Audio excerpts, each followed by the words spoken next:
Hello, my name is Ben, My name's Josh. and welcome back to FPL Graduates. Welcome back to another video, another transfer targets video, where we're going to be going into the best double game week assets going into game week 34. Let's get straight into it. Okay, so as Ben mentions, it is a double game week this week. If you're living under an FPL rock, you would know that Liverpool, Arsenal, Wolves, Everton, Bournemouth, and Sheffield United. I'm missing one as well, Ben. Who is it? Crystal Palace. There we go. Seven. They're all those teams double this game week. So there's some decent assets to be had.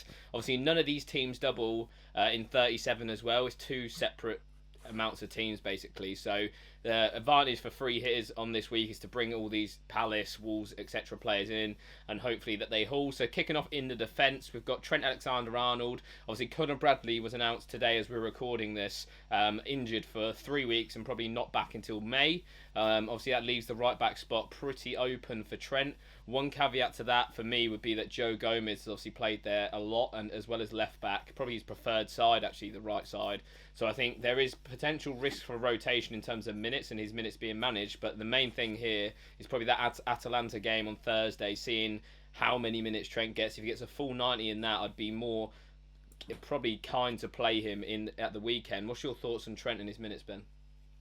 Yeah, there's always going to be a risk, and I don't think he will play the full 90 in either of those two games. It's just whether he makes the start. I have a feeling Gomez may make a start in one of those two games, which is the risk, but the output that you can get and the ceiling that you can get from Trent Alexander Arnold is going to be so big this week that I think a few managers are going to be tempted to go towards him. And like you said, it's a big caveat on the Europa League as well, whether Klopp reintroduces him gradually, which he has done with a lot of his players this season. He hasn't always brought them back in. You look at the likes of Robertson, he took his time to bring him back in this season when he's been out of injury. And Gomez is sort of decent at right back anyway. So we'll have to see and wait about that. I'm sort of in the camp of if you're chasing, definitely look at bringing him in because he can be a really exciting pick, even in isolation if it guarantees you one out of the two starts. Yeah, and then moving on to someone who Ben mentioned just then is Andrew Robertson. He started, or he's played 90 minutes in his last two Premier League games for Liverpool, and he's looked quite dangerous. I thought quite good attacking numbers. Obviously, Liverpool's defence is something to be desired from at the moment. With I don't think they've got a clean sheet in the Premier League in their last seven. Saying that though, most teams in the league really struggle to keep clean sheets. And obviously, with their defence back now fit, you'd imagine that they start keeping more clean sheets. What's your thoughts on Robertson, Ben? Would you prefer him over Van Dijk, or would you say Van Dijk's probably like the safest one at the moment? I'd almost prefer Robertson over Van Dijk just for the attacking output and the potential of sort of getting those attacking returns. He looks a bit more dangerous. The underlying attacking numbers look good. Of course, Van Dijk is going to be much more assured of his minutes, but you're not assured of clean sheets with Liverpool, which is the risk always when going with anyone in that defence. So I'd probably do prefer him, but I'm not sort of over sort of enthralled by Liverpool defensive assets this week because they've just been so inconsistent recently. I think if you are going to go for anyone, it'd be sort of more on the attacking front because we can see Liverpool can score at any given moment against anyone anyway. Yes, we've seen them struggle a little bit over the last couple of games, but that's an anomaly over a long period of time, whereas that's not the case with Liverpool conceding regularly. Yeah. And then moving on to the best defence in the league is Ben White. If you're looking for maybe a differential double up compared to Gabriel and Saliba, I think he's the best one.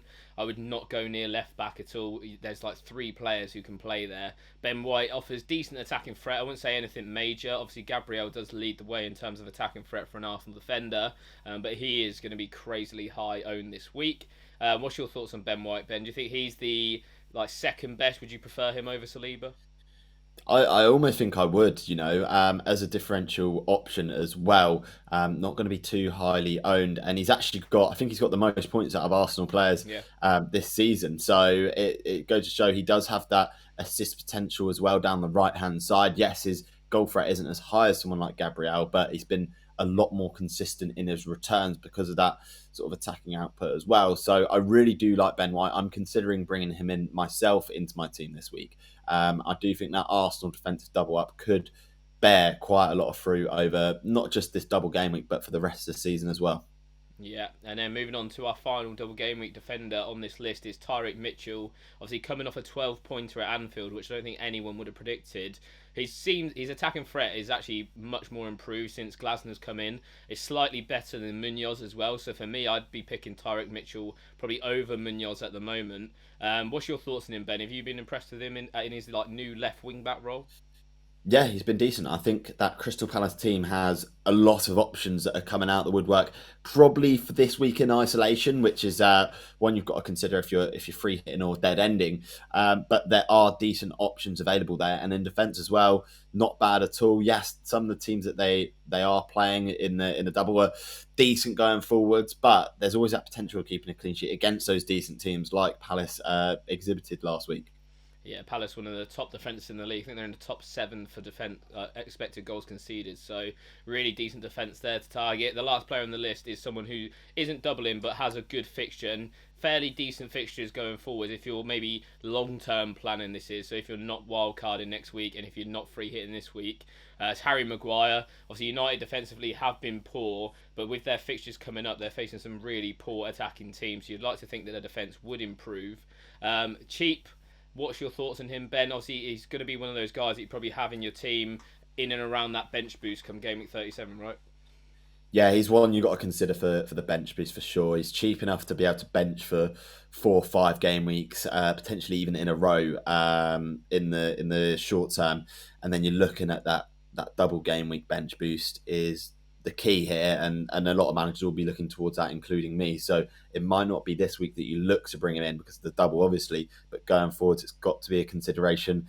Yes, I don't like the pick in FPL from the start of the season, but it's one that you probably will have to go for just to capitalise as much as possible on the double game weeks.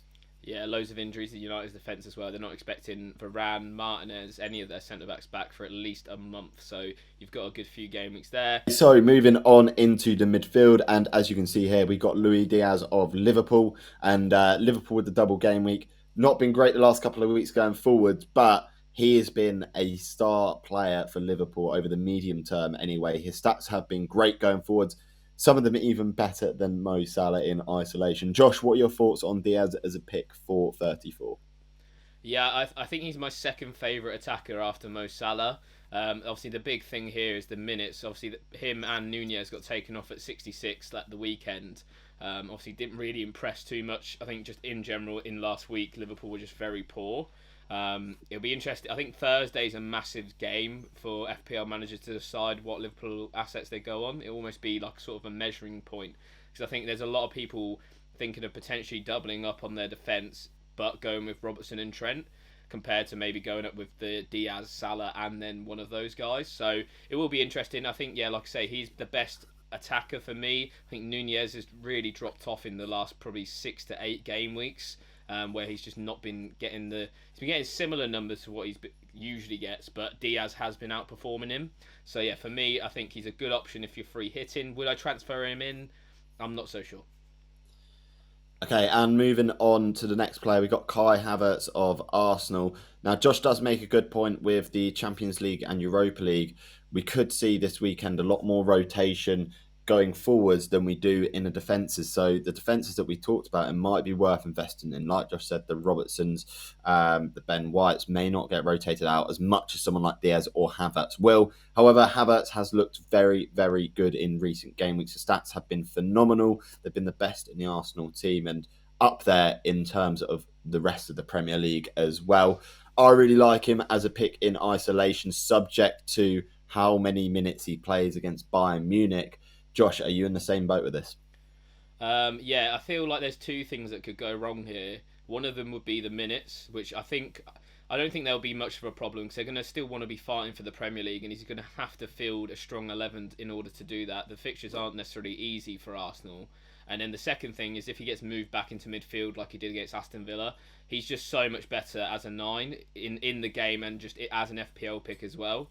So I think that's two key things. When I owned him from I think game week 30 onwards, he was definitely playing the 9. So yeah, I think that's definitely where you're going to see those big points hauls with not just goal threat as well, but he has great assist threat from that position as well.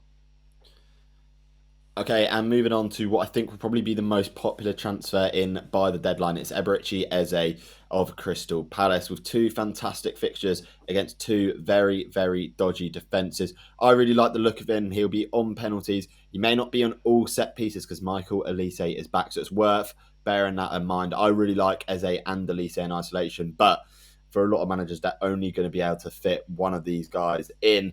Josh, I think Eze is probably one of the sort of form players and that maybe close to essential for 34. What do you think? Yeah, like outside of Liverpool and Arsenal, I think he's the must-own asset. As you mentioned, penalties, most set pieces, just good open play threat as well. He's been really, really good. Every time I've owned him, though, he's been pretty pants so far this season. So I'm hoping we don't continue that. As you mentioned, Elise is obviously back. He only played 70 minutes at the weekend. They're sort of edging him back a little bit, and obviously 2 games in 1 week. It'll be interesting to see how many minutes he gets in both of those. He would have been on this list, but there was literally not enough space for another midfielder. So, yeah, I think between both of those, you can even make an argument for going like triple Palace attack. I know a lot of people won't on the free hits, but I've seen a lot of people potentially think about it. But for me, I think Eze is definitely the standout Palace player to go for. Okay, and next up we've got a similar vein to the one Harry Maguire that we were talking about.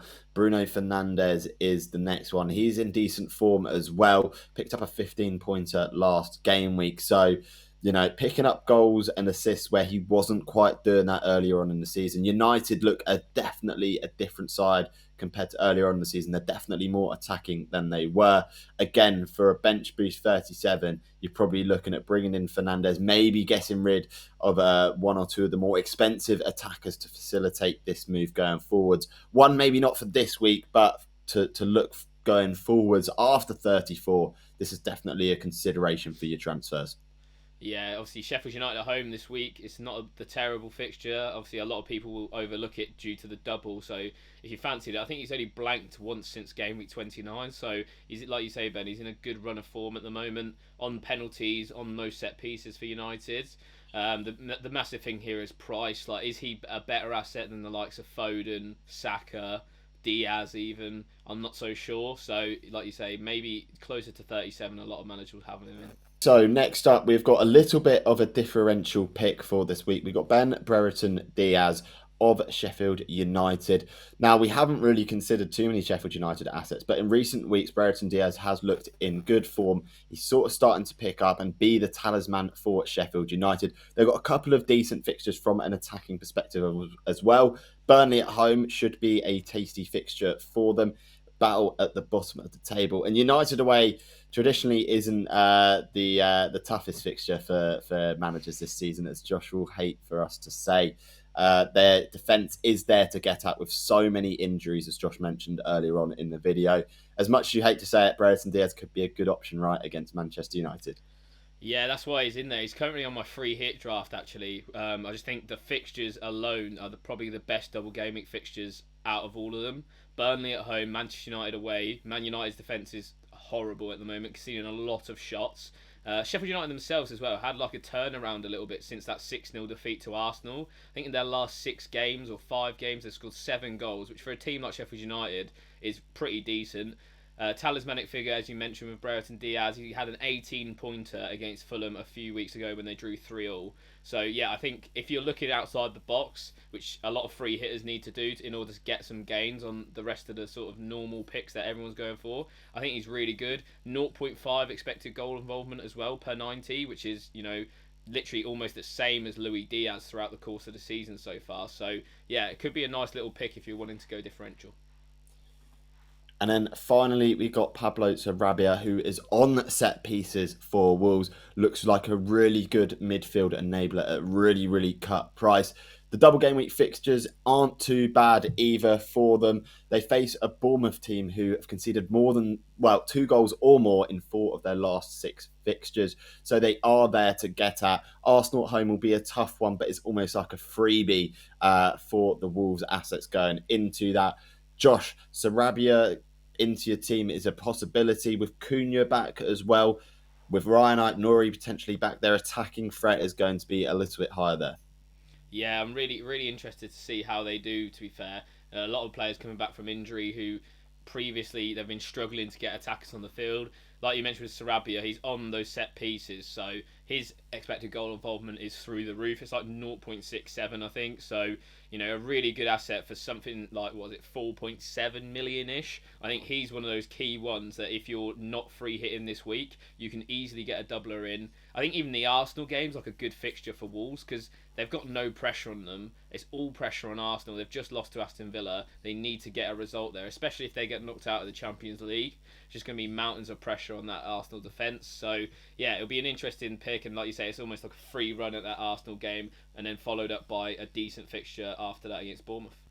Okay then, so moving on to the forwards, we've got Dominic Solanke up first. This guy is pretty high owned already, so if you don't own him yet, you probably are going to need to unless you want to see some dramatic rank falling this week. Aston Villa away and then Wolves away this week, which, not necessarily the best of fixtures in the world for Bournemouth, but he is still a really good asset. We saw that against Man United. He's just so talismanic with the way that Bournemouth play, on penalties.